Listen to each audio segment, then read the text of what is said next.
அனைவருக்கும் வணக்கம். நான் பணியாற்றிய முதல் கல்லூரி தான். இதுக்கு முன்னாடி மதுக்கூர் காந்தி மெட்ரிகுலேஷன் ஸ்கூலில் ஒர்க் பண்ணேன். அதுக்கப்புறம் 2012 இங்கே உள்ளே வந்தபோது நிறைய மாணவர்கள் இங்கே நான் தமிழம்மா சேர்மன் சார் வந்து நிறைய இன்ஸ்ட்ரக்ஷன் கொடுப்பாங்க. நம்ம இங்கே இருக்கிற எல்லாருமே வந்து ரொம்ப கைண்டாக இருக்காங்க. இப்போ நான் 7வது கல்வி நிறுவனத்தில் ஒர்க் பண்ணிட்டு இருக்கேன். நான் இப்போ அப்படியே ஸ்கிப் ஆகி வேறு இடமா போய் ஏஆர்ஜேசி ஸ்கூலில் ஒர்க் பண்ணேன், நிறைய இடத்துல ஒர்க் பண்ணேன். இப்போ சென்ட் ஜோசப் ஸ்கூலில் ஒர்க் பண்ணிட்டு இருக்கேன் பிஜி அசிஸ்டண்டாக.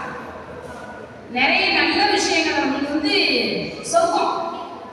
நம்ம அப்படியே அதர் இன்ஸ்டியூஷன், இந்த இன்ஸ்டியூஷன் வந்து சொர்க்கம். ஹெவன்னா எங்கள் இஆர்சி தான் சொல்லுவேன். எப்போதுமே அவங்களை பற்றி ரீதா சொல்லிட்டு இருப்பேன். நிறைய விஷயங்கள் என்னை வந்து துறை தலைவியாக மாற்றினாங்க. ஃபஸ்ட்டு நான் உள்ளே வரும்போது பேராசிரியர் ஆகினேன். அதுக்கப்புறம் துறை தலைவியாக மாறினேன். நிறைய பொறுப்புகள் கொடுத்தாங்க, நிறைய கற்றுக்கிட்டோம். இந்த மாதிரி யங்ஸ்டர்ஸ் வந்து கொஞ்சம் என்கரேஜ் பண்ணாங்க. நிறைய விஷயங்கள் இங்கே கற்றுக்கிட்டோம். ரொம்ப சந்தோஷமாக இருந்துச்சு.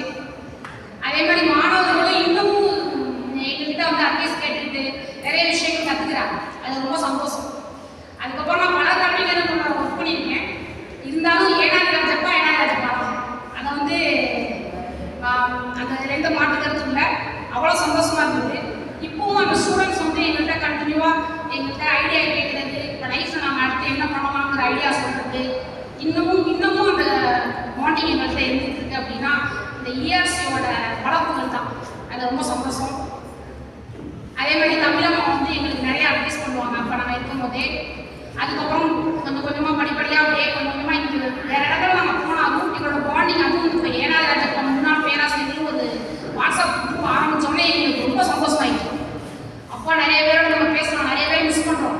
இப்போ இந்த ஒரு குரூப் இருக்கிறனால எல்லாரையும் பேசிக்கலாம். இந்த குரூப் ஆரம்பிச்சதுக்கப்புறம் 2-3 பேராசிரியர்கள் எங்களுக்கு கூட திருப்பி கான்டாக்ட் பண்ணி பேசும்போது ரொம்ப சந்தோஷமாக இருந்துச்சு. ஸோ நிறைய விஷயங்கள் வந்து இந்த கல்லூரி வந்து உங்களுக்கு இந்த கல்லூரி விட்டு வேறு கல்லூரி நீங்கள் படிக்கும்போது தான் இந்த கல்லூரி தான் சொர்க்கங்கிறத அப்பா புரிஞ்சுக்கிட்டேன். நான் வேறு கல்வி நிறுவனத்துக்கு எப்போ போகும்போது நம்ம எப்படியெல்லாம் இருந்தோம், நம்ம எப்படியெல்லாம் ஒரு இதாக